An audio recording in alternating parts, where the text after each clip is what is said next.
महाराष्ट्राचे कुलस्वामिनी आई तुळजाभवानी, कुलदैवत श्री वीरभद्रेश्वर आराध्य दैवत छत्रपती शिवाजी महाराज, जगातल्या पहिल्या संसदेचे निर्माते महात्मा बसवेश्वर घटनेचे शिल्पकार महामानव डॉक्टर बाबासाहेब आंबेडकर, तसेच महाराष्ट्र आणि भारत देश घडवणाऱ्या सर्व महामानवांना, महामातांना वंदन।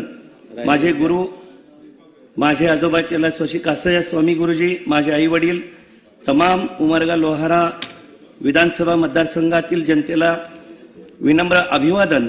मी प्रवीण प्रभावती वीरभद्रया स्वामी उमरगा लोहारा विधानसभेचा सदस्य म्हणून निवडून आल्याने ईश्वर साक्षीने शपथ घेतो की कायद्याद्वारे स्थापित झाले आहे अशा भारतीय संविधानाबद्दल मी खरी श्रद्धा व निष्ठा बाळगेन।